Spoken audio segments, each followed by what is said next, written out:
Bueno, buenas tardes, buenos días, dependiendo del horario en el que nos encontremos. Bienvenidas todas las personas que asisten a este panel sobre defensoras de la tierra y el territorio, donde vamos a enfocarnos en desafíos y propuestas para hacer frente a estos desafíos. Esta es una sesión organizada por la Unidad de Protección de Defensoras y Defensores de Guatemala, UDEFEGUA, la Plataforma Internacional contra la Impunidad, la plataforma ENI, Derecho, Ambiente y Recursos Naturales, DAR, Global Witness y Protection International Mesoamérica. En nombre de todas estas organizaciones les doy la cordial bienvenida. Este evento paralelo busca acercar la realidad de personas defensoras de comunidades rurales que defienden las tierras y los territorios que habitan. Hombres y mujeres de estas comunidades, en muchos casos en el continente, han sido desplazados por el avance de industrias extractivas diversas como la minería metálica, la generación a gran escala de energía y la expansión de monocultivos. Estamos viendo un patrón de agresiones contra las comunidades que defienden sus derechos, agresiones como desalojos violentos, persecución, criminalización, amenazas, ataques e incluso asesinatos. Este evento busca facilitar un análisis transversal de las amenazas que enfrentan las personas que defienden los derechos humanos y desde la perspectiva de la amenaza, es decir, las condiciones que ponen en alto riesgo y vulnerabilidad a las personas que defienden sus derechos, sobre todo en el campo. Y también una mirada a patrones imperantes en el continente alrededor de empresas agrícolas y la defensa de los derechos humanos. En los últimos 3 años, más empresas a lo largo del continente vienen manifestando interés en los principios rectores, en la formulación de los planes nacionales de acción sobre empresas y derechos humanos. Aquí en Centroamérica, desde donde les estoy hablando, muchas empresas han empezado a manifestar ese interés. En algunos planos, incluso locales, ya en algunos países, están empezando a buscar espacios de encuentro con organizaciones, con líderes de la sociedad civil, y en varios de esos casos son encuentros facilitados por actores internacionales para discutir las implicaciones de los principios rectores en el marco, los principios rectores de las Naciones Unidas sobre las empresas y los derechos humanos. En esta conversación, con la mirada de 6 panelistas desde diferentes experiencias, daremos una mirada a la situación que se está viviendo en el continente, a esta situación que genera desconfianza todavía en esos intentos de acercamiento por parte de algunos representantes de los sectores empresariales. Y trataremos de profundizar en qué se puede hacer para que los estados cumplan con su deber de protección y las empresas con su responsabilidad de respetar los derechos humanos. En aras de aprovechar el tiempo, iré presentando a las personas panelistas conforme vayan interviniendo. Así que bienvenidas todas las personas que nos acompañan hoy. Nuestra primera panelista es Marina Comanduli. Marina es abogada con maestría en Derechos Humanos por la London School of Economics and Political Science. Trabajó con temas de protección de defensoras y defensores de derechos humanos en la organización Brigadas Internacionales de Paz Guatemala y con el Grupo Nacional de esa organización en el Reino Unido. También trabajó en la Oficina del Alto Comisionado para los Derechos Humanos en Guatemala en el área de Derechos Económicos, Sociales y Culturales y actualmente trabaja como oficial de campañas en el programa de defensores y defensoras de la tierra y el medio ambiente de la organización Global Witness. Marina, bienvenida. Me da mucho gusto que estés acompañándonos y en 5 minutos quisiéramos que respondieras hasta donde sea posible cuál es la situación de las personas y colectivos que defienden los derechos humanos en el continente americano de acuerdo a lo que ha encontrado Global Witness recientemente. Por favor, cuéntanos, Marina, si han visto cambios con respecto de los años anteriores y cuáles son las tendencias que se están observando. Adelante. Muchas gracias, Anabela. Muchas gracias por la invitación. Creo que tienes que encender tu micrófono, Marina. ¿Me escuchan? Sí. Estoy con el micrófono encendido. ¿Me escuchan? Y si no, alguien de asistencia técnica, no sé si Andrés nos puedes ayudar. Sí, creo que es tu micrófono, vale. Marina, que debes encender. Pero ahí me dicen abajo, que sí se oye. ¿Está bien? Sí se oye. Perfecto. Muchas gracias, Anabela. Muchas gracias por la invitación. Y quisiera pedirles disculpas por mi español, soy la única no hispanohablante del panel. Y empiezo pronto, pues solo tengo 5 minutos. Entonces, para contestar la pregunta que hizo Anabela, solo para confirmar, ¿pueden ver a mi presentación? Sí, vale. Entonces, para contestar a la pregunta que me hizo Anabela, yo voy a utilizar datos que presentamos recientemente en nuestro informe anual que fue lanzado en julio de este año y que contiene datos de los asesinatos de defensores y defensoras de la tierra y del medio ambiente que sucedieron en el 2019.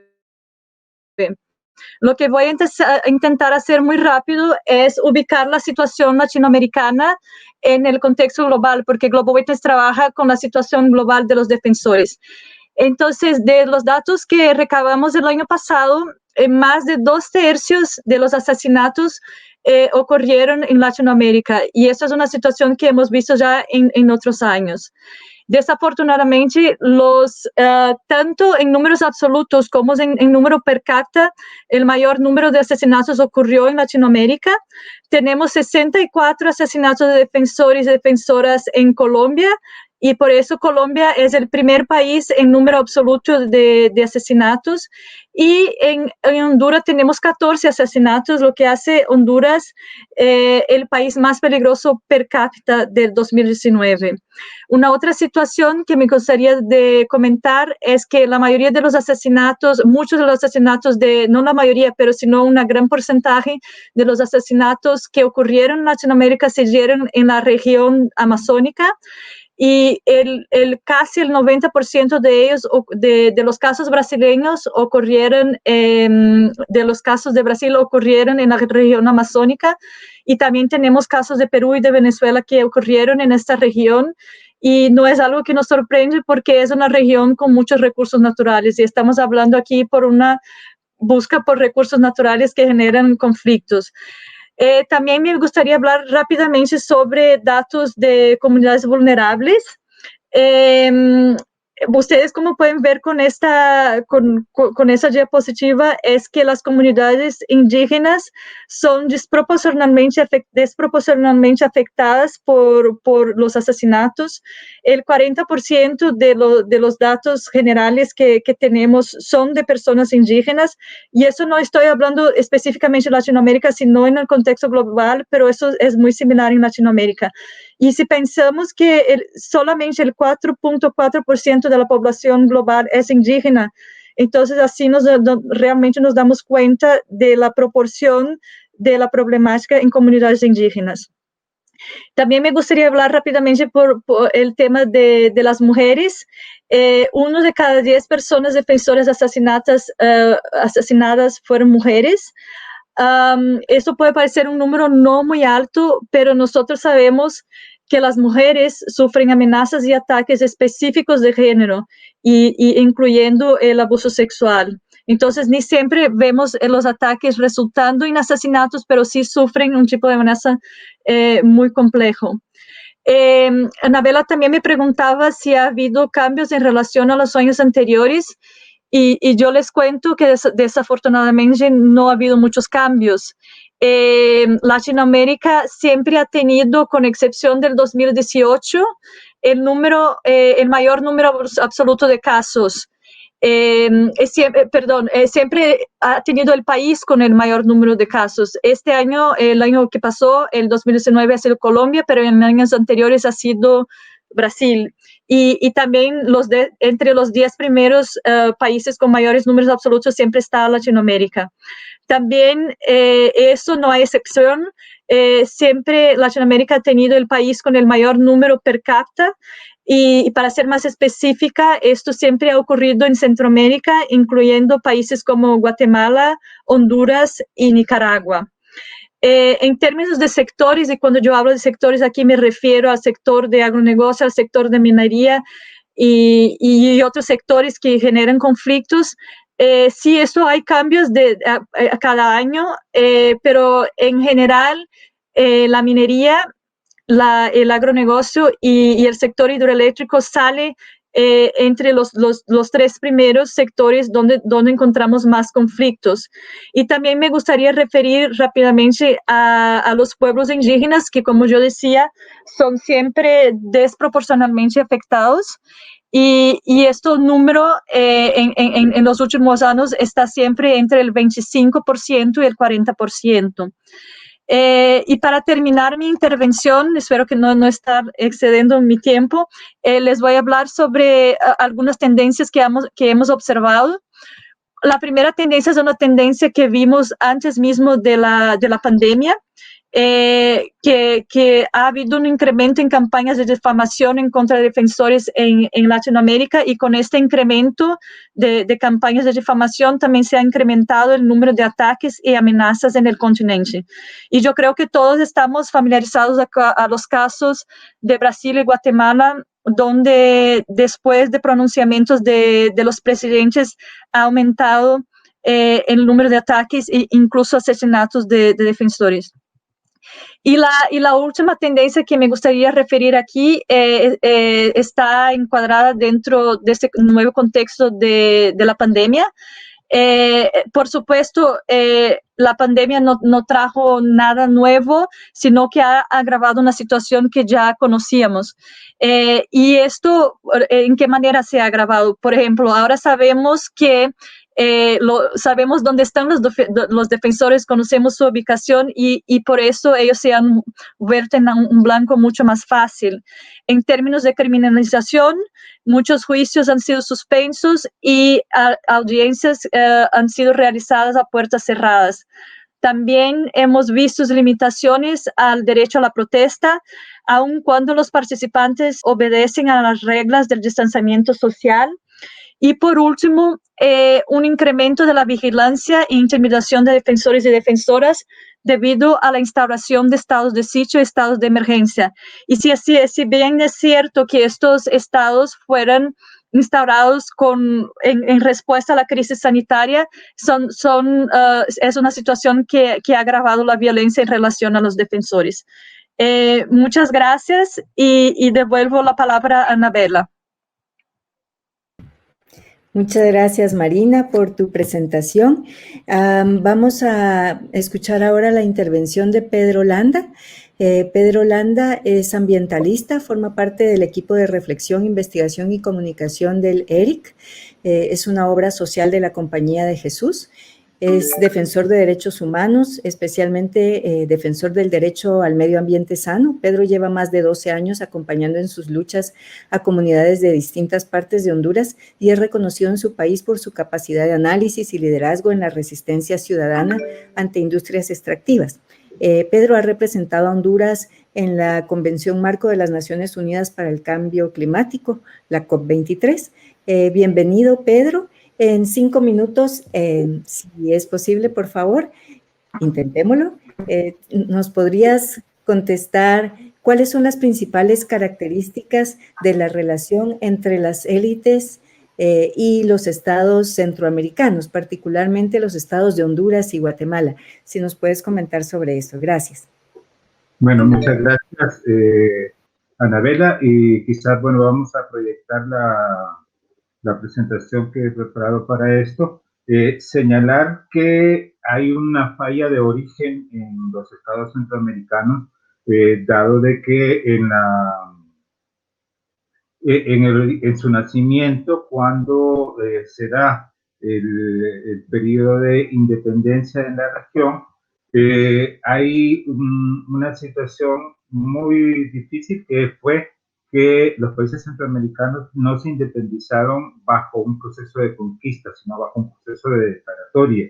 Y eso queda evidente en el numeral 1, en el capítulo 1 del Acta de Constitución, que estamos a punto de celebrar el próximo año bicentenario, donde señalan que siendo la independencia del gobierno español la voluntad general del pueblo de Guatemala, pensando en toda la capitanía, y sin perjuicio de lo que determine sobre ella el Congreso que debe formarse, el señor jefe político lo mande a publicar para prevenir las consecuencias que serían temibles en el caso de que la proclamase de hecho el mismo pueblo.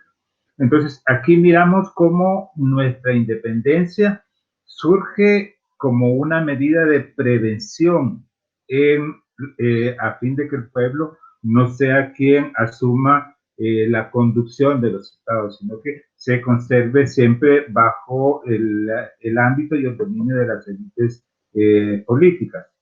En segundo lugar, señalar que en la región las características principales que han llevado a estas élites a conformarse es que desde sus orígenes han estado estrechamente ligadas al extractivismo minero, ¿verdad? Tanto en los gobiernos republicanos como también ahora en esta fase de democracia, donde han estado más orientados a satisfacer las demandas del mercado y no las del pueblo. Entonces aquí nos damos cuenta que la soberanía de nuestro país es inexistente.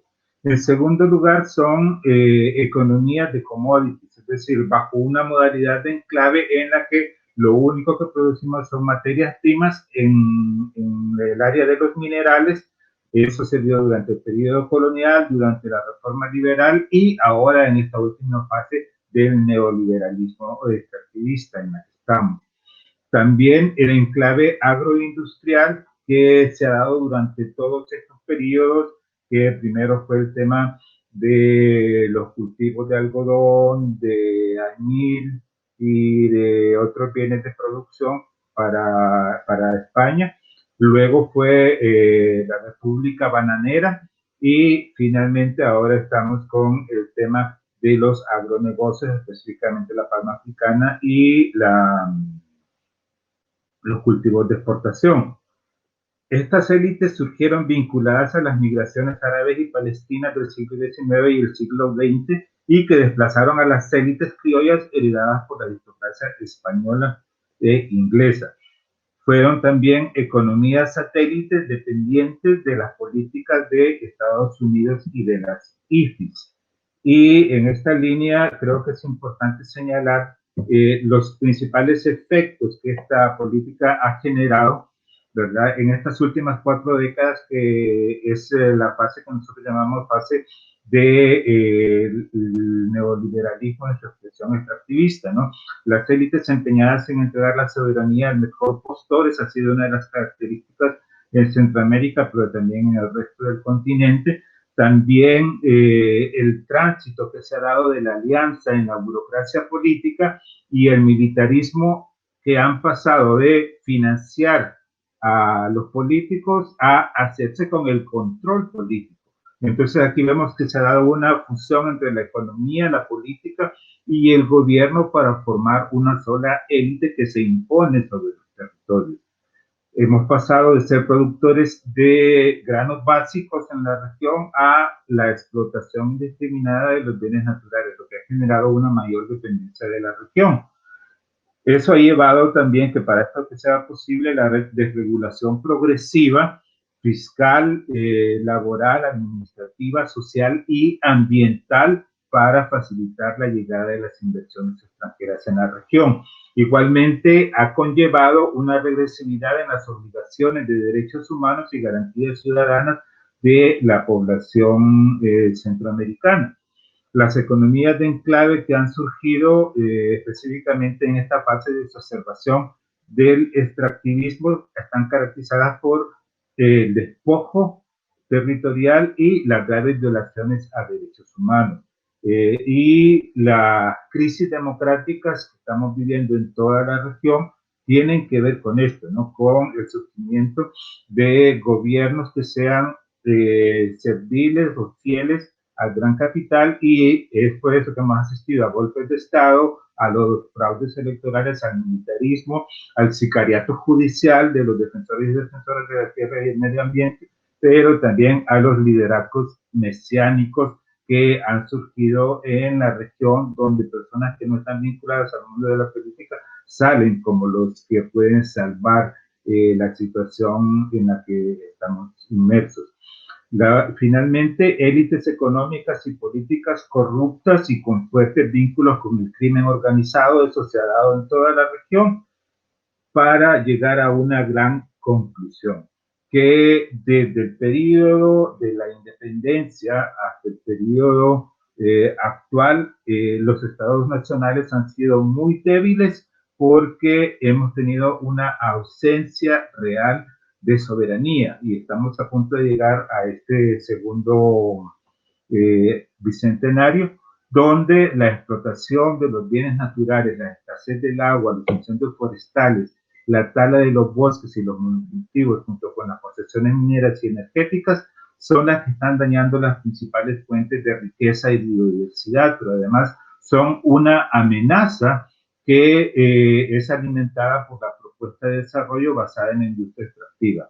Por otro lado, solamente ya para terminar y concluir, señalar cuál es el impacto en la voz de una de las víctimas del extractivismo, como es Consuelo Soto, una líder del pueblo tolupán en Honduras, que fue Premio Nacional Carlos Escalera como defensora del ambiente. Ella decía al momento de la entrega, además de las persecuciones, amenazas, criminalización jurídica, hostigamiento policíaco y militar, la población y organizaciones que nos oponemos a este tipo de proyectos debemos enfrentar el sicariato pagado por empresas o por personas afines que reciben beneficios de los mismos.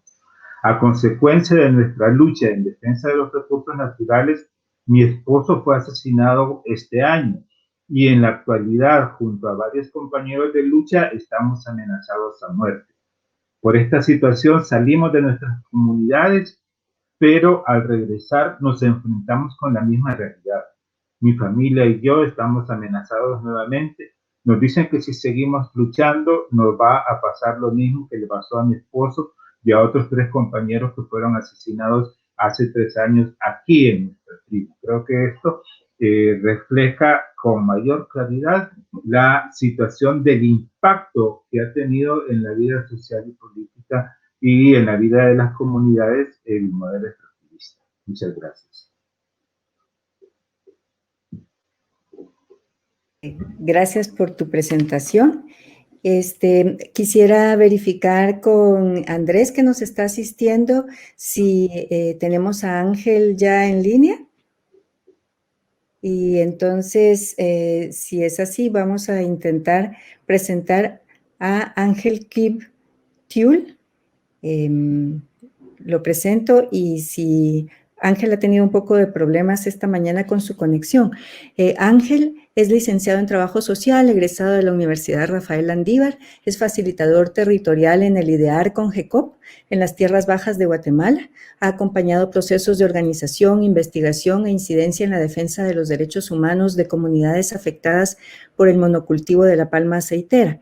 Él es vocero del Movimiento de Comunidades de Defensa del Agua y es actual concejal cuarto de la Municipalidad de Fray Bartolomé de las Casas por el movimiento político WINAC. Bienvenido, Ángel.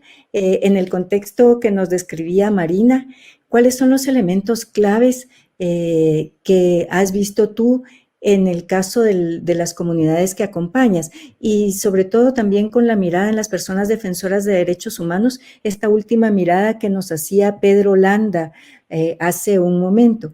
Vamos a ver si Ángel realmente puede estar presente porque estamos viendo que tiene un poco de problemas para cargar su imagen. En el caso que no tenemos a Ángel todavía, parece ser que sigue con problemas de conexión, vamos a pasar a Pablo Prado. Y muchas gracias, Pablo, entonces, por anticipar, por estar listo ahí. Pablo Prado Córdoba es profesor titular de Ciencias Sociales y Desarrollo Rural de la Facultad de Agronomía de la Universidad de San Carlos. Tiene un doctorado en Ecología de la Conservación por la Universidad de Copenhague, una maestría en Sostenibilidad Medioambiental por la Universidad de Edimburgo. Es ingeniero agrónomo en Recursos Naturales Renovables por la Universidad de San Carlos y miembro del Comité de Administración de ACTER. Bienvenido, Pablo. En 5 minutos, que es un desafío, ¿cuáles son los principales impactos ambientales del modelo extractivista que se expande en esta región? ¿Hay alguna posibilidad de que actividades como las que nos describía y estas relaciones que nos describía Pedro Landa también hace un momento, ¿Hay alguna posibilidad de que actividades extractivas se puedan realizar de una manera sostenible? ¿Qué tipo de modelo productivo se adaptaría mejor a las condiciones de los países de este continente? Y cuéntanos si es que hay experiencias inspiradoras al respecto. Y Pablo, si te hemos pedido demasiadas cosas para presentar, demasiadas preguntas, entonces, si el tiempo no te alcanza en estos 5 minutos, siempre hay la oportunidad de continuar conversando en la segunda ronda. Adelante, por favor, Pablo. Gracias, Anabela, y gracias a todos y a todas por la invitación. Voy a tratar de problematizar un poco este tema que estamos conversando desde la perspectiva de qué defiende la gente que arriesga su integridad física y su vida cada vez que sale a manifestar porque no está de acuerdo con la instalación, por ejemplo, de una industria extractiva o con la expansión de la frontera agrícola en su territorio. Y para eso voy a empezar contestando brevemente la pregunta que recién nos hacía Anabela. ¿Hay la posibilidad de pensar en un modelo extractivista sostenible? Mi teoría es que muy difícilmente.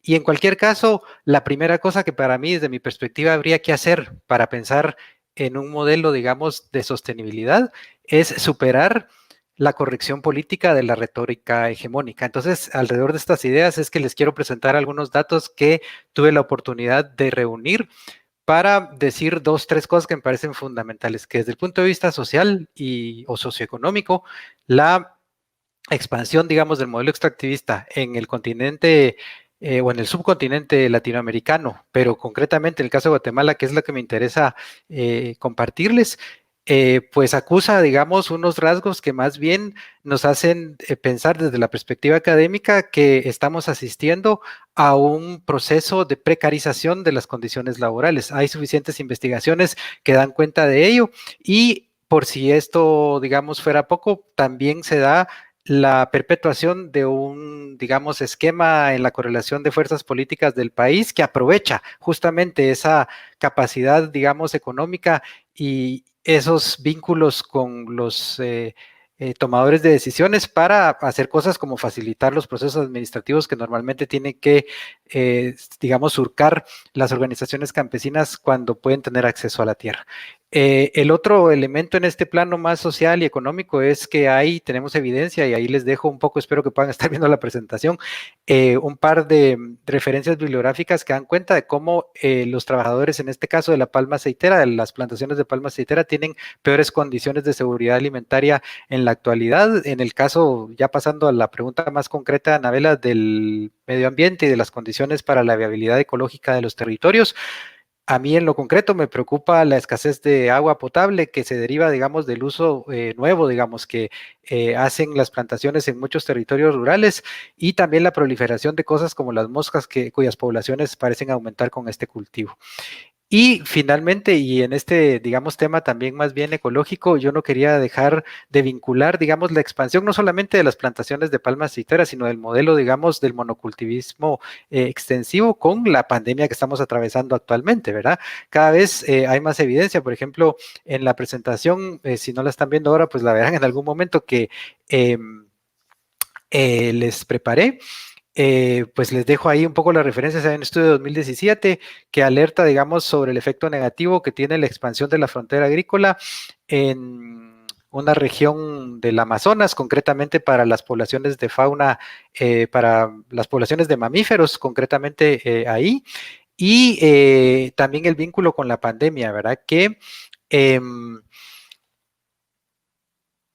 con este confinamiento que todos estamos viviendo, a mí, sobre todo en las primeras semanas, me preocupó muchísimo enterarme con el mayor detalle posible, ¿verdad? De cuáles podrían ser los orígenes de este tiempo tan extraño que nos está tocando vivir.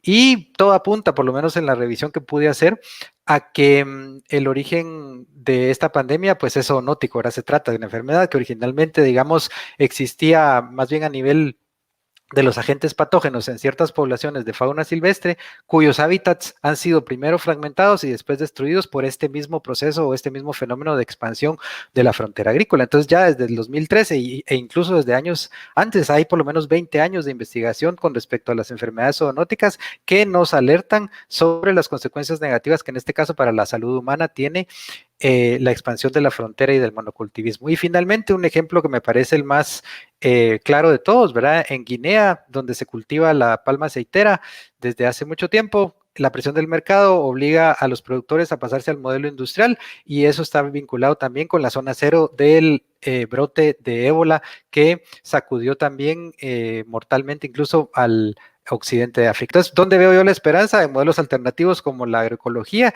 y en la posibilidad de alcanzar un contrato social donde el lucro no sea el epicentro de la actividad económica, sino otros valores alternativos como la solidaridad o la reciprocidad, pero de eso podemos hablar más adelante en la sección de discusiones y aquí termino mis 5 minutos. Gracias. Todo, gracias por ser tan diligente con el uso del tiempo. Vamos entonces a pasar a otra presentación. Hasta ahora lo que hemos tenido es un abordaje desde la problemática que se está enfrentando. Lamentamos mucho que todavía de Ángel no tenemos una señal que le permita a él aparecer en la cámara y tiene algunos problemas con su sonido. Si se resuelve en el transcurso de este encuentro, pues por supuesto que Ángel tendrá un espacio para contarnos también sobre la realidad local que están viviendo muchas comunidades en Guatemala.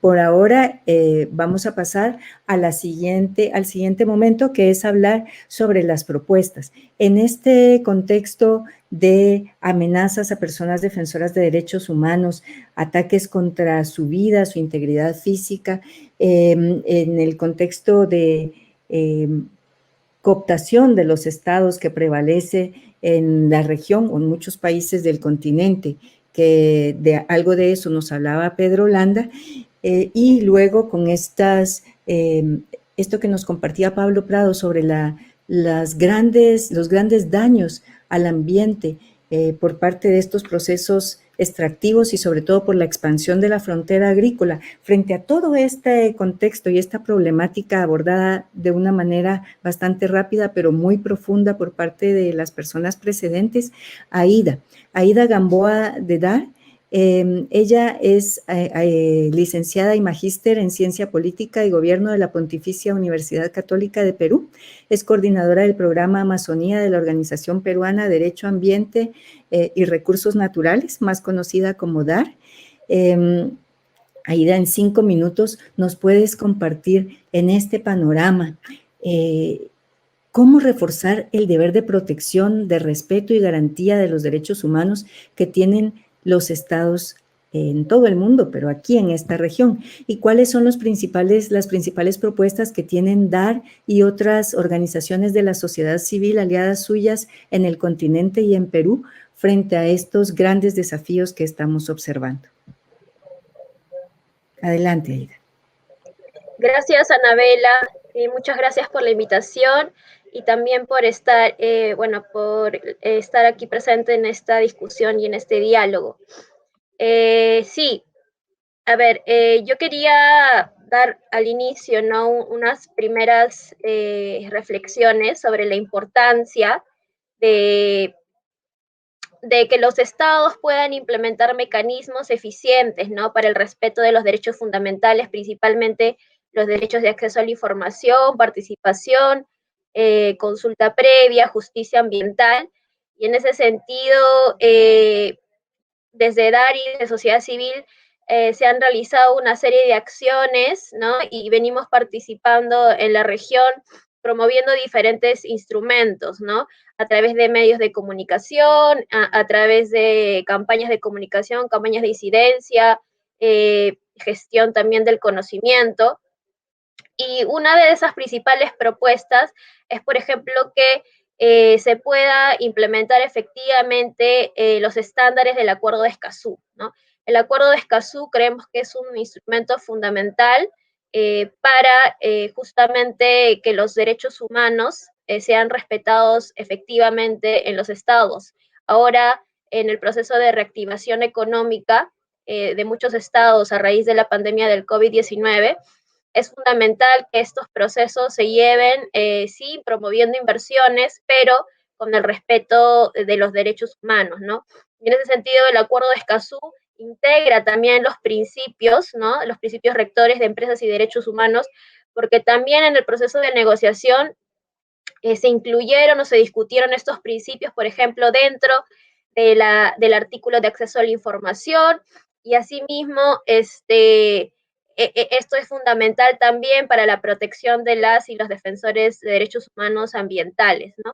Y quería centrarme, ¿no?, en tres pilares fundamentales del Acuerdo de Escazú, como es el acceso a la información, la participación y la justicia ambiental, hablando de los contenidos, ¿no? Y por qué es su importancia de que los países lo puedan ratificar. Actualmente solo 9 países lo han ratificado, y es importante que se puedan lograr las 11 ratificaciones para que este acuerdo entre en vigor, ¿no?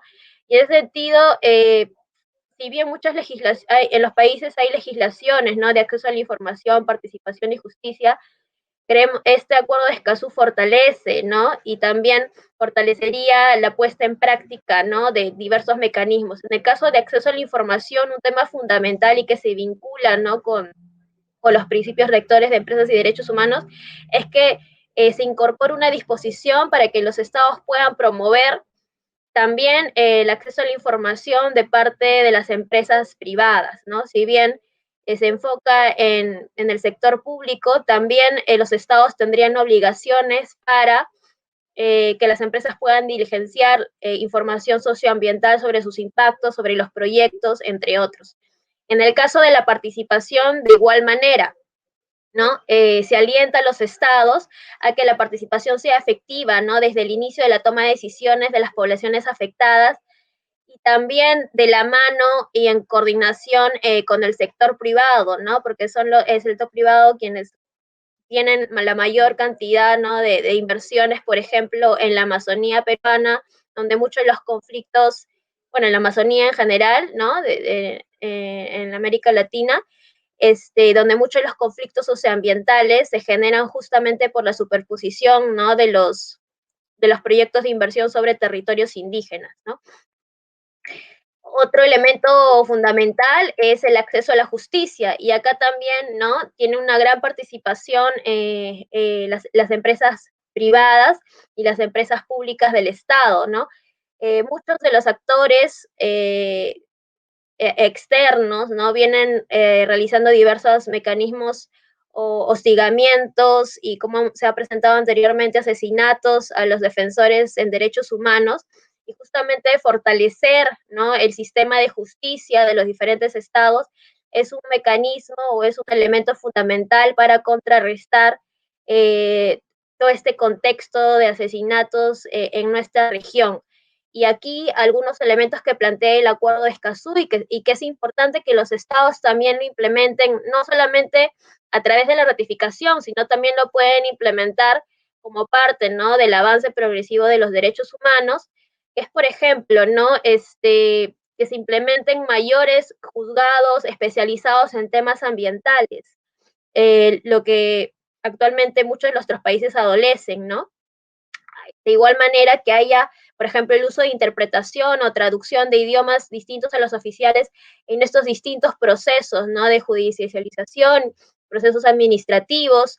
Además, el acuerdo también promueve, ¿no?, que estos procesos judiciales o administrativos sean transparentes, haya mayor mecanismo de sistematización y difusión de estas decisiones, por ejemplo, en delitos ambientales, haya mecanismos justamente de reparación, restitución del daño, restauración, compensación, pago de una sanción económica, medidas para prevenir, mitigar o recomponer los daños al medio ambiente, y que eso justamente se relaciona directamente, ¿no?, con los principios rectores de empresas y derechos humanos.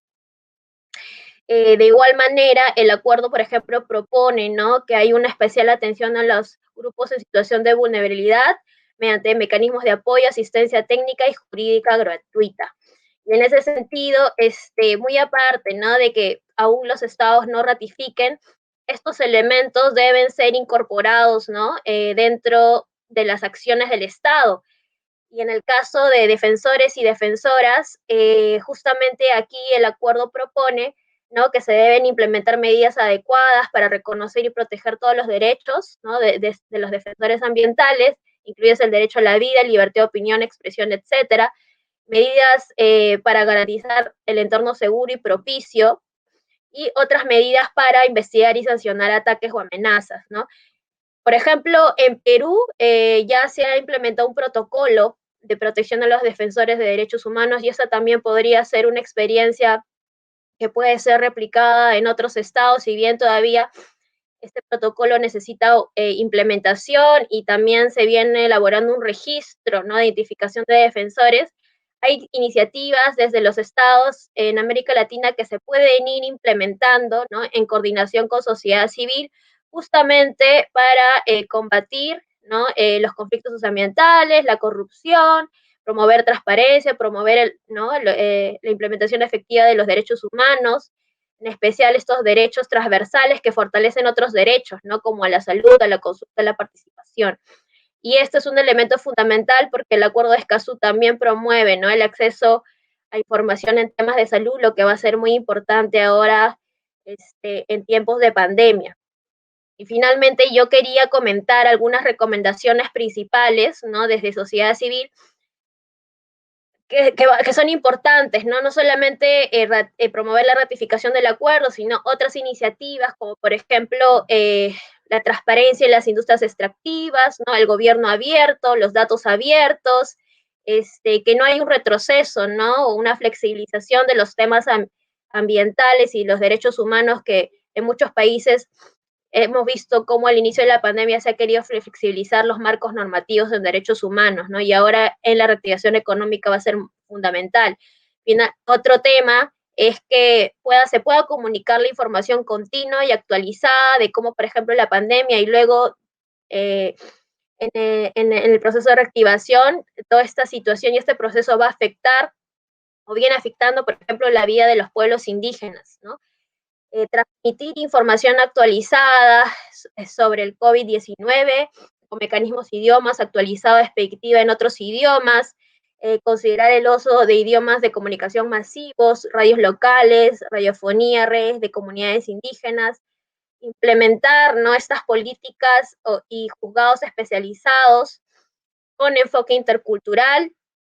Asimismo, establecer estos planes focalizados, ¿no?, en temas de salud, educación, economía, con mecanismos interculturales idóneos de relacionamiento con pueblos indígenas, ¿no? Entonces, estas son algunas propuestas desde sociedad civil, ¿no?, donde, por ejemplo, el Acuerdo de Escazú va a ser fundamental, pero aún así, algunos países todavía no lo ratifiquen. Creemos que desde DAR y desde varias organizaciones de sociedad civil se tienen que impulsar a nivel nacional, ¿no?, que se pueden implementar, aún los estados no ratifican el acuerdo y además es necesaria el respeto, ¿no?, de los derechos colectivos a través del convenio 169, y bueno, que se implementen planes focalizados en empresas y derechos humanos, ¿no? Los países ya lo vienen implementando, pero todavía es necesario, por ejemplo, en Perú, que hay un plan específico de empresas y derechos humanos con participación indígena y de sociedad civil, ¿no? Gracias, Aida. Gracias. Perdón, tenemos ahora la presentación de Catalina Sí. y de hecho ahí te he anotado en el chat algunas de las preguntas y comentarios del público. Vamos a pasar a Catalina Román. Catalina Román de la Espirela, colombiana, con un máster en gestión ambiental y especialista en proyectos. Tiene 12 años de experiencia en el campo de la sostenibilidad y los asuntos corporativos para diferentes sectores. Hace parte del equipo global de sostenibilidad de Palma de Cargill y lidera la implementación de la estrategia de la Palma para el Centro y Suramérica, exceptuando Brasil. Adelante, por favor, Catalina. En tu caso, quisiéramos que nos compartas sobre, considerando lo que se ha planteado hasta ahora y estos contextos tan complejos, ¿es posible actuar de otra manera para las empresas? ¿Cuál ha sido la experiencia de ustedes desde Cargill promoviendo la debida diligencia de sus proveedores en la región? ¿Cuáles son los principales requerimientos que ustedes tienen a ellos? Adelante, por favor, Catalina. Bueno, muy buenas tardes para todos. Muchas gracias por la amable invitación a compartir nuestras acciones en temas de derechos humanos. Mi nombre es Catalina Román y hago parte del equipo de trabajo de sostenibilidad de Sudamérica, encargado de la implementación de las estrategias para las commodities más importantes que se producen en la región, entre ellos la palma de aceite. Hoy vengo a compartir con ustedes los pilares que buscamos forjar para consolidar una cadena de suministro de palma alineada a los compromisos que guían nuestro accionar alrededor del mundo. Siguiente, por favor. Brevemente quisiera presentarles la compañía para la que trabajo. Cargill es una empresa que opera en 70 países y tiene cerca de 150.000 empleados. Durante 155 años, Cargill ha consolidado su propósito hacia nutrir el mundo de una manera segura, responsable y sostenible. Nótese en esta frase que la sostenibilidad es una parte integral de nuestro negocio, en el cual trabajamos con clientes y proveedores para construir cadenas de suministro que ayuden al mundo a prosperar. Nuestro enfoque en las personas y en el planeta se hace realidad a través de los productos y servicios que entregamos a nuestros clientes alrededor del mundo. Siguiente, por favor. Nuestro trabajo en la cadena de palma inició en el año 2003 como parte activa de las discusiones sobre la formación de la Mesa Redonda de Palma de Aceite Sostenible de RCPO y luego como miembros activos desde el 2004. Ahí inició el viaje por la implementación de estos procesos en nuestras propias operaciones para continuar con el trabajo de inclusión de los pequeños productores que nos suplen en nuestras instalaciones. En el 2011 emitimos nuestro primer compromiso de palma y hacia 2014-2015, después del apoyo a la Declaración de Nueva York, publicamos nuestra política basada en los principios de no deforestación, no turba y no explotación, conocidos como NDPI. En el marco de estos principios, nuestro compromiso tiene 4 bloques que se desarrollan en detalle en el documento que está publicado en la página web. Hoy quisiera centrarme en el principio relacionado con el respeto de los derechos de los trabajadores, las comunidades indígenas y locales. En el marco de este principio, con la guía de los principios rectores de la ONU sobre empresas y derechos humanos y de los principios fundamentales y derechos del trabajo de la OIT, queremos que nuestra cadena de suministro actúe con debida diligencia y cumpla, por ejemplo, con los principios del consentimiento previo, libre e informado, elimine el trabajo forzado y el trabajo infantil, respete los derechos humanos, promueva el conocimiento del derecho de libertad de asociación, implemente el reclutamiento ético y proteja a las personas de las represalias, la intimidación y la violencia, entre otras cosas. Todo ello bajo los más altos estándares de transparencia que se practican en procesos como el de reclamos, complementado con los ejes de verificación y trabajo conjunto con los proveedores. Esto teniendo en cuenta que cerca del 95% del producto que nosotros comercializamos o procesamos viene de terceros. Por último, quisiera resaltar que en febrero del 2019 mejoramos nuestro compromiso con los derechos humanos, detallando los principios que incorporamos en nuestras políticas y sistemas para proteger los derechos de las personas que interactúan con Cargill en todo el mundo. Siguiente, por favor. Todo esto queremos lograrlo con un enfoque de transformación y cambio positivo y duradero, en el cual buscamos usar nuestra influencia y experticia para generar resultados con varios engranajes fundamentales para ello. El primero es la alineación sectorial, que implica un trabajo de visión e implementación conjunta que suba los estándares de las cadenas de suministro en general. El segundo es la visión de la sostenibilidad como una nueva forma de hacer negocios, como un criterio de decisión de mercado, que implica formar de manera estratégica las cadenas de suministro con los lentes de la sostenibilidad. Y el tercero es que creemos que es esencial que todas las partes de la cadena de suministro, industria, gobierno y organizaciones no gubernamentales, entre otras, trabajen juntas para lograr el cambio. Siguiente, por favor. En este sentido, nuestro enfoque de trabajo en temas de derechos humanos en la región tiene 4 líneas de acción. En términos proactivos, antes de acercarnos a cualquier proveedor, hacemos nuestro proceso de diligencia, donde analizamos al candidato comercial desde los lentes del riesgo ambiental y social y proveemos recomendaciones alineadas con esas conclusiones que deben solucionarse e investigarse antes de iniciar el relacionamiento. Además, hacemos un monitoreo mensual de alertas de riesgo que investigamos y verificamos debidamente hasta su cierre y que de encontrarse como un incumplimiento pasamos a nuestro proceso de reclamos. Todo esto lo complementamos con el relacionamiento con stakeholders locales que nos comparten su visión sobre todos estos temas y con muchos de los cuales llevamos procesos de diálogo profundo y abierto. Con respecto al mejoramiento continuo, quisiera resaltar nuestra plataforma de aprendizaje y seguimiento llamada La Academia o Connected for Change, donde nuestros proveedores aprenden de la implementación del NDPI, pero también nos entregan información sobre su performance y estatus actual, la cual se verifica en procesos posteriores. También hemos colaborado en procesos como el entrenamiento de licencia social con Grepalma, Nestlé y la ONG Airworm, y estamos implementando la plataforma Ulula junto con la RCPO y uno de nuestros clientes para evaluar el uso de las Worker Voice Tools como herramientas de medición y gestión de los riesgos laborales y las alertas laborales en la cadena de suministro. En el tema de protección, resaltaría nuestro proceso de reclamos con un dashboard de resultados público y bien detallado que ha sido usado por varios stakeholders externos en LATAM y ha resultado en procesos de mejoramiento continuo en varias operaciones. De él ya tenemos una serie de guías de acción para quejas en temas específicos y bien técnicos, como el tema de tenencia de tierras, por ejemplo. Este proceso está permeado por los principios de protección de sus usuarios y al se suma el proceso de verificación experta independiente en campo, que ya hemos hecho con 25% de nuestros proveedores de la región, en el cual ayudamos al cierre de brechas de política. Por último, en el tema de coordinación sectorial, resaltaría nuestra participación activa como colíderes con Oxfam del Grupo de Derechos Humanos de la RCPO, donde se ha discutido requerimientos tan relevantes como la política de protección de los defensores de los derechos humanos, reclamantes y voceros de la comunidad. Muchas gracias. Muchas gracias, Catalina, y por ser también tan diligente con el uso del tiempo.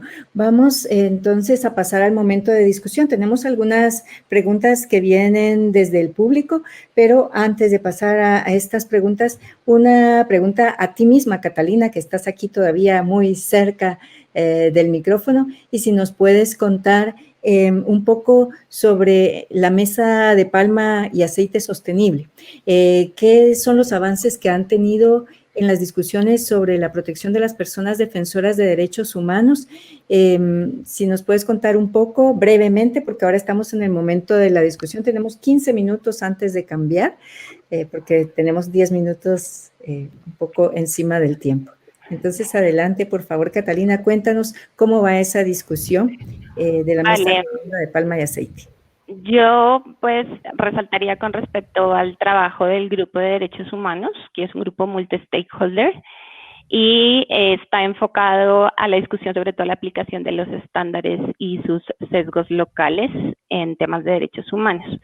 Hay dos avances ahí bien interesantes, que son un punto de partida de un camino muy largo que queda por delante. El primero es la política de la RCPO en la protección de los defensores de derechos humanos, reclamantes y voceros de la comunidad. La RCPO obliga a sus miembros para desarrollar una política que incluya el tema de defensores de los derechos humanos y la protección contra la retaliación. Adicionalmente, requiere procedimientos para la protección de los defensores de derechos humanos y los voceros de la comunidad y su desarrollo al interior de la empresa y dentro, pues, de sus propias responsabilidades. Y se está terminando de trabajar en la Human Rights Defenders Hotline, que es básicamente un punto de contacto de emergencia para defensores de derechos humanos, informantes, denunciantes y portavoces de la comunidad. Y es ahí donde van a poder de manera confidencial presentar sus quejas ante el panel de quejas y reclamos de la RCPO sobre las actividades que realizan en nombre o en conexión con un miembro de la RCPO que puedan generar riesgos para la seguridad de las personas defensoras. Esos serían, creo que, los dos avances ahí más importantes conectados con el tema del foro. Muchas gracias, Catalina. Pablo Prado, en tu presentación nos mencionabas también la agroecología. ¿Cómo puede ser la agroecología una respuesta a la situación que aquí se ha planteado? Adelante, Pablo. Sí, yo pienso que la agroecología resume, digamos, aquellos aspectos que para mí son urgentes de cara al replanteamiento del modelo productivo a nivel o a escala global. Porque por un lado es técnica productiva que se basa en la diversidad y que por lo tanto garantiza o tiende más bien a garantizar cierta estabilidad en el territorio a largo plazo. Por el otro lado es disciplina académica, con lo cual está permanentemente sometida al rigor del examen científico.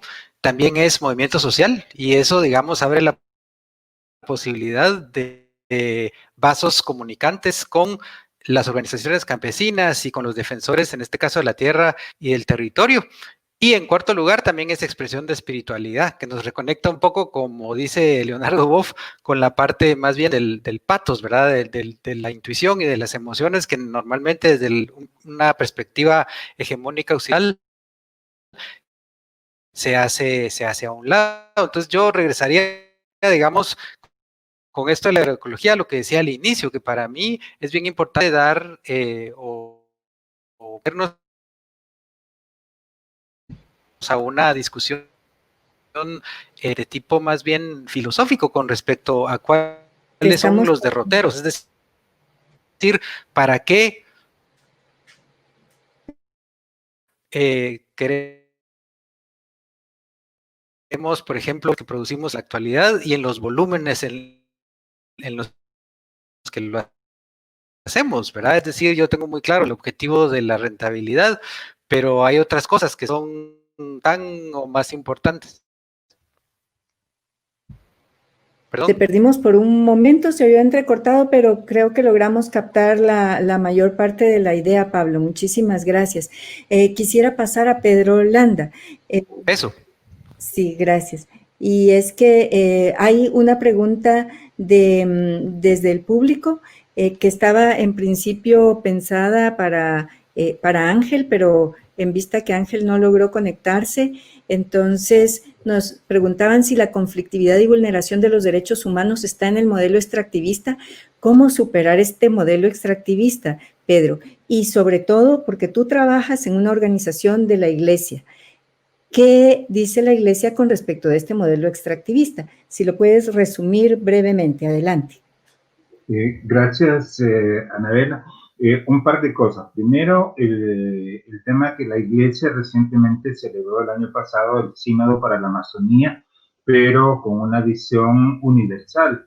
Y precisamente ahí salieron algunas pistas que creo que nos ayudan porque no son solo para la Iglesia, sino también para toda la comunidad global, donde se plantea la necesidad imperante, como lo ha dicho el Papa Francisco reiteradamente, de cambiar el modelo, de cambiar sistémicamente esta forma de producción y estos valores que tenemos dentro de la sociedad de consumo, que se caracteriza por ser consumista, racista, patriarcal y colonialista, ¿no? Como lo señalaba en mi presentación. Entonces, para superar eso, una de las cosas es la teoría del decrecimiento que se ha estado planteando en muchos foros y en muchos espacios, que esto tiene que ver con realmente todo lo que se está produciendo y lo que nos está ofreciendo el mercado que realmente necesitamos.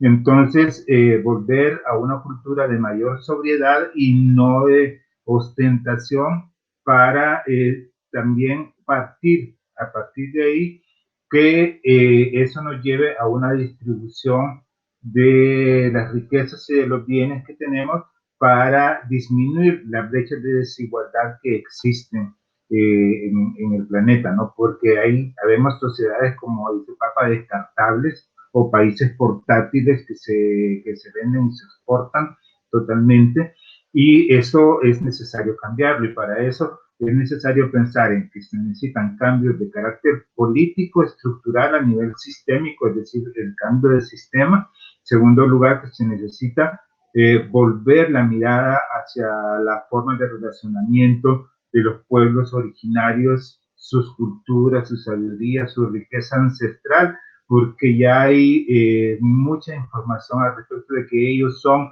quienes han conservado la mayor parte de la biodiversidad de nuestro planeta, ¿no? Entonces, más que atacarlos, más que criminalizarlos y despojarlos, necesitamos volver la mirada y aprender de ellos y de ellas.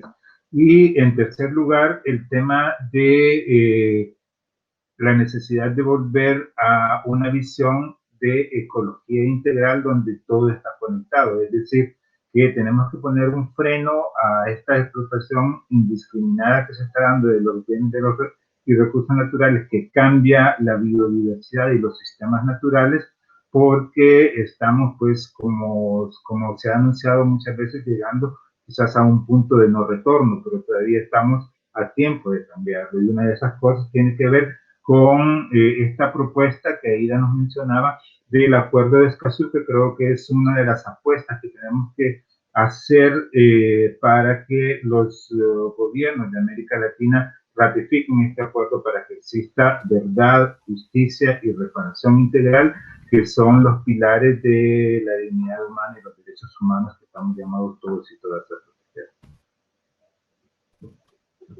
Muchas gracias, Pedro. Quisiera trasladar una pregunta del público para Marina y para Catalina. Entonces, voy a empezar con Marina, y la pregunta es, ¿qué opinan de que el sector privado realice pronunciamientos a favor de las personas que defienden los derechos humanos en estos contextos tan difíciles y de alto riesgo para las personas defensoras, sobre todo las que defienden el derecho a la tierra y el territorio? Entonces, Marina, si tú quisieras empezar, y luego la misma pregunta a Catalina, ya no tengo yo que introducirte. Adelante.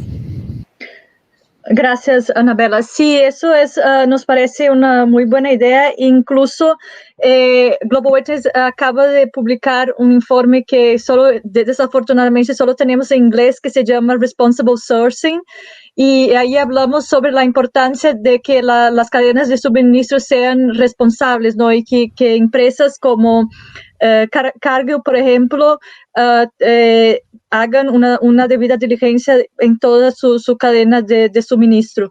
Una de las recomendaciones que hacemos en nuestro informe, que acabo de comentar, es que estas empresas tengan políticas claras que prohíban agresiones a defensores de la tierra y al medio ambiente, y esa propuesta que se hace de realizar pronunciamientos a favor de las personas defensoras es algo muy útil para contrarrestar lo que acabamos de hablar sobre campañas de difamación en contra de defensores, que muchas veces acaban desarrollando un proceso mucho peor de criminalización e incluso otros tipos de ataques. Entonces, sí, es una muy buena idea, incluso una recomendación que tenemos en nuestro informe. Muchas gracias, Marina. Catalina, por favor. Bueno, yo creo que en el marco de las políticas de Cargill hay un compromiso irrestricto en torno a la protección de todos aquellos líderes comunitarios, defensores que quieran levantar la mano y mostrar algún tipo de mal funcionamiento en el marco de la cadena de suministro. Y en general la compañía ha estado 100% comprometida en este proceso de protección y apoyo a los defensores de derechos humanos, a los voceros de la comunidad, así como, pues, como miembro de la RCPO. Al final de todo, defender los derechos es un derecho y en eso nosotros como compañía nos hemos alineado, creo que al 100% desde nuestras políticas. Muchísimas gracias. Entonces ahora vamos a pasar a una pregunta a Pablo Prado, que es una pregunta que también hacen desde el público, y es sobre el establecimiento de límites a la expansión de la palma en zonas ecológica y socialmente de riesgos. ¿Qué tienes que decir acerca de eso, Pablo? Yo creo que esa debería ser una responsabilidad de los estados, ¿verdad? Sobre todo en esta lógica de los pilares, de los principios rectores de los derechos humanos, para poder, digamos, garantizar que los derechos humanos sean efectivamente protegidos por las empresas y respetados, digamos, por el resto de actores sociales en una unidad del territorio, en una cuenca hidrográfica o en un municipio. Yo creo que sí habría que, digamos, promover una legislación regional derivada de cómo una lógica de ordenamiento territorial nos permite encontrar un equilibrio entre los diferentes usos de la tierra.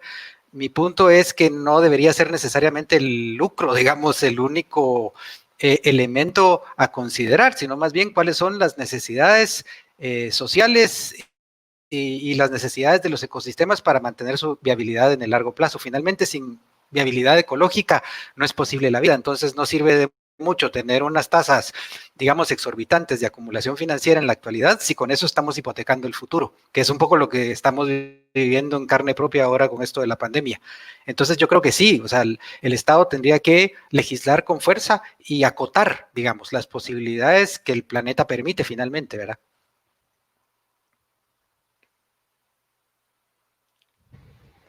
Muchas gracias, Pablo. Vamos entonces a ir cerrando y le voy a pedir a cada una de las personas presentes que en un minuto sintetice cuál es el mensaje principal con el que quiere cerrar el intercambio de esta tarde.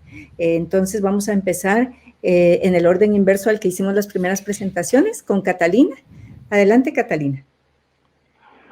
Bueno, yo simplemente quisiera decir que respetar los derechos humanos y tener mecanismos para lograrlo no es solo importante porque las empresas se conviertan en ciudadanos globales responsables, sino para hacer buenos y exitosos negocios. Eso simplemente quería decir. Muchas gracias. Aida, por favor. Sí, gracias por el espacio y por estar aquí presentes todos los panelistas.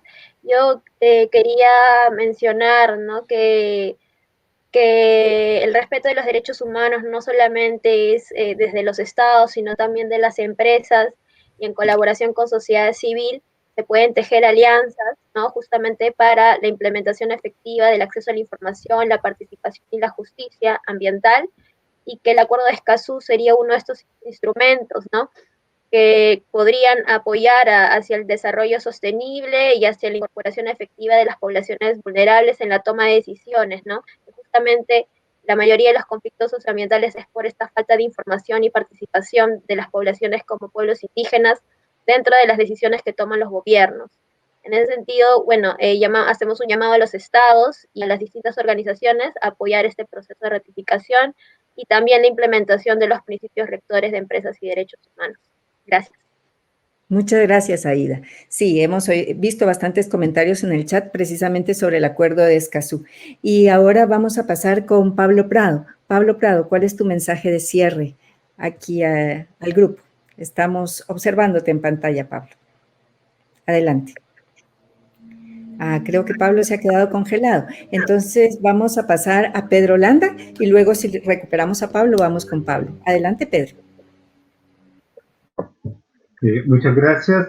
Yo creo que es importante darnos cuenta de que nos estamos enfrentando poco a poco a un periodo post-pandemia donde las economías se han entrado en una crisis, en una depresión enorme y que hay una amenaza y una tentación de volver a intensificar los modelos de producción y los modos de producción que eso puede generar si no se toman las medidas correctivas, adecuadas y preventivas, una nueva fase de violación a derechos humanos, de despojo territorial, de criminalización de defensores.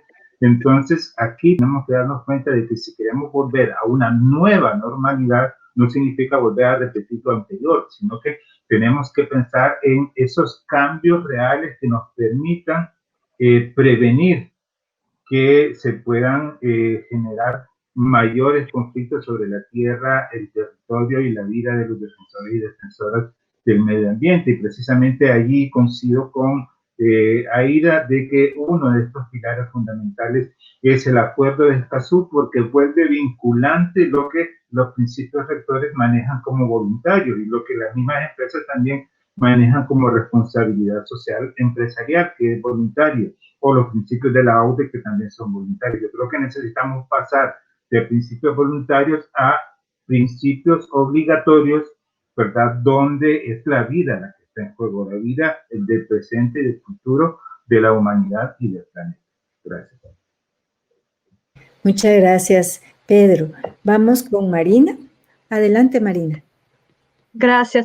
No, yo solo quisiera terminar diciendo que yo creo que todos nosotros tenemos un rol a jugar en la protección de los defensores. Nosotros como sociedad civil tenemos un rol, podemos hacer campañas de sensibilización.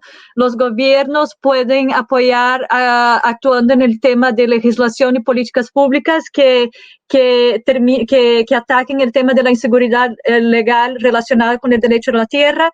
Las empresas pueden apoyar con mecanismos claros para prevenir y mitigar ataques. Y también me gustaría hablar sobre los inversionistas que también tienen su rol al momento de hacer las inversiones, tienen que detectar los riesgos involucrados para intentar prevenir posibles ataques y, por supuesto, si algo sucede, ellos tienen que tener mecanismos para remediar. Muchas gracias. Muchas gracias a ti, Marina. Sí, en efecto, ya vamos entonces llegando a nuestro límite de tiempo. Nos quedan como un poco más de 5 minutos y solo quisiera trasladar un mensaje de Pablo Prado. Aquí, creo que Pablo Prado está tratando de recuperar su ingreso aquí. Espero que lo recuperemos, pero él nos decía en el chat que su idea fuerza para concluir este panel es que urge trascender la retórica políticamente correcta del desarrollo sostenible. Pablo, ¿estás por aquí? ¿Te podemos proyectar? No te veo todavía. Pero decía, Pablo nos decía esto de superar esa retórica políticamente correcta del desarrollo sostenible y hablar más del buen vivir y del ecodesarrollo. Parece que ahora te recuperamos, Pablo. ¿Quieres, por favor, agregar algo sobre esto? Estamos todavía con 1 minuto para que intervengas.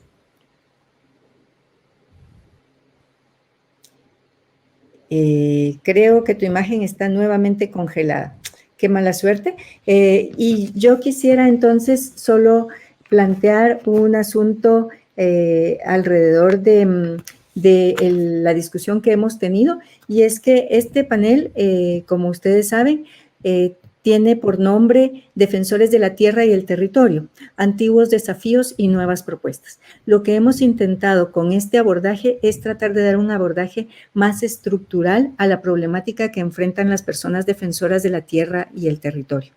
Normalmente la defensa de los derechos humanos y sobre todo la defensa de los derechos a la tierra y el territorio se realiza de manera colectiva. Protection International, algo que en lo que enfoca su trabajo es precisamente en la defensa colectiva de los derechos humanos. No son sujetos individuales, son grupos de personas que están defendiendo derechos. Y la respuesta que deben dar los estados a estos grupos de personas es empezar por llegar al corazón del problema. Y el corazón del problema es lo que ha sido abordado en el encuentro de esta mañana.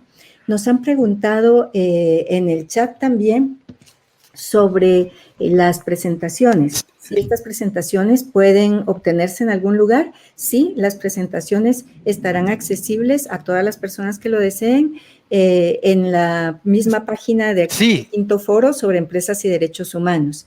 Pablo, recuperaste la vida. Con un minuto. Sí, adelante.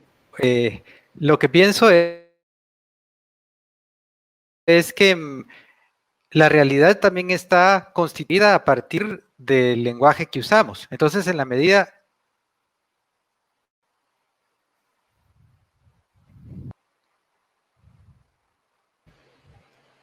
Creo que te volvimos a perder. Es lamentable porque quisiera decir que también Ángel Tiul ha tenido muchos problemas con su señal. Eso es parte de la realidad que vivimos en América Latina. Hay países en América del Sur que tienen un mayor porcentaje de población con conectividad a Internet, pero en el caso de los países centroamericanos estamos por debajo del 30% de accesibilidad a Internet. Y estas dificultades de acceso a Internet que estamos teniendo, personas con unas ciertas posibilidades de conectarnos como las que estamos en este foro, no la tiene la mayoría de personas en las comunidades rurales sobre las que estamos conversando hoy.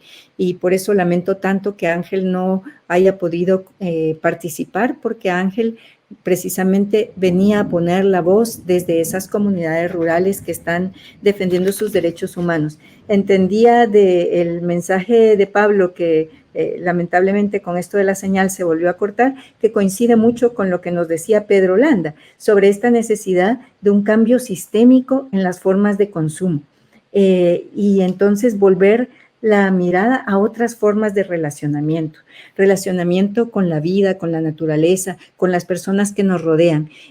También hay filósofos como Zizek que se han referido a cómo esta pandemia está cuestionándonos nuestra forma de relacionarnos, porque parte de lo que teníamos como el contacto con el otro ahora se está perdiendo y tenemos entonces otras formas de encontrarnos con los demás, que esas formas sean las miradas que ahora tenemos y compartimos, pero también puede ser las formas en las que empezamos a vivir otras maneras de consumo, un consumo más responsable, un consumo que tome en cuenta que todo lo que estamos tomando ha sido producido por alguien más en el campo.